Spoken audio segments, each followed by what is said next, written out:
नमस्कार दोस्तों, मैं वंदना नंदा आपके सामने प्रस्तुत करने जा रही हूँ वेब मॉरल स्टोरी की एक स्टोरी। मगध में एक सोनपुर नाम का गांव था, जहां पे शाम होते ही लोग खिड़की दरवाजे बंद कर देते और सुबह जब तक उजाला न होता खोलते नहीं। उसका एक ही कारण था, वहां एक आतंकवादी डाकू रहता था, अंगुलीमाल नाम का। रात को सबको लूट लेता जो दिखता, और जिसको लूटता उसको उसकी उंगली काट के माला पिरोता और गले में डाल लेता, ताकि लोगों में उसकी दहशत बनी रहे। इसलिए उसका नाम अंगुलीमाल पड़ गया था। एक दिन बुद्ध उस गांव में आए। लोगों ने अपनी व्यथा सुनाई। बुद्ध उस गांव की तरफ उस जंगल की तरफ चल पड़े जहां अंगुलीमाल की गुफा थी। लोगों ने रोका, लेकिन बुद्ध नहीं माने। अंगुलीमाल ने दूर से देखा, एक सन्यासी आ रहा है। तलवार खींची और खड़ा हो गया। सन्यासी बुद्ध उसके सामने से गुजरे और गुजरते ही चले गए। वो ऐसे की ऐसे ही खड़ा रहा। फिर उसने ऐसे कहा और उनके पीछे भागा, और कुछ दिव्य प्रभाव ऐसा था कि उनको पकड़ नहीं पाया। फिर जोर से चिल्लाया, ए सन्यासी रुको। गौतम बुद्ध रुक गए और पलट के मुस्कुराए और बोले, मैं तो रुक गया, तुम कब रुकोगे? तुम्हारी हिंसा कब रोकोगे? उसने बोला, मैं इस एरिया का सबसे बड़ा शक्तिशाली पुरुष हूं, मेरे से जुबान मत लड़ाओ, जो कुछ है निकाल दो। उन्होंने बोला, ठीक है, मैं कैसे मानूं कि तुम बहुत शक्तिशाली पुरुष हो?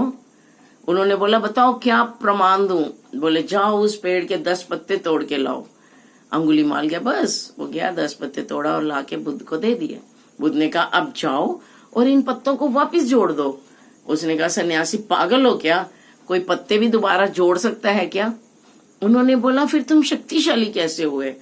अगर तुम तोड़ सकते हो तो तुम्हें जोड़ना आना चाहिए, तभी तुम शक्तिशाली कहलाओगे। तुम अगर किसी के प्राण लेते हो तो तुम्हें जीवन देना भी आना चाहिए, तभी तुम शक्तिशाली कहलाओगे। ऐसे कैसे शक्तिशाली मैं मान लूं?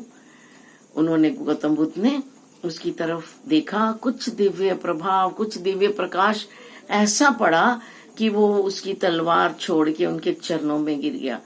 प्रभु, मुझे अपना शिष्य स्वीकार करो।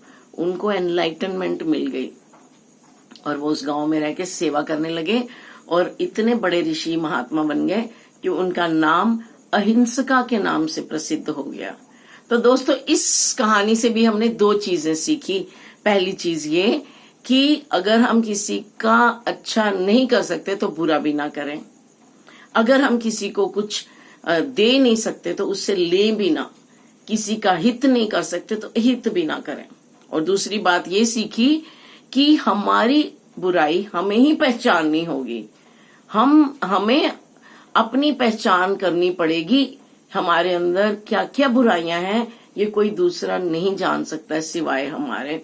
हमें ही, अगर हम इंसान हैं सच्चे, तो हमें ही वो बुराइयां जड़ से खत्म करनी पड़ेंगी, तभी हम शक्तिशाली इंसान कहलाएंगे। नमस्कार, जय हिंद।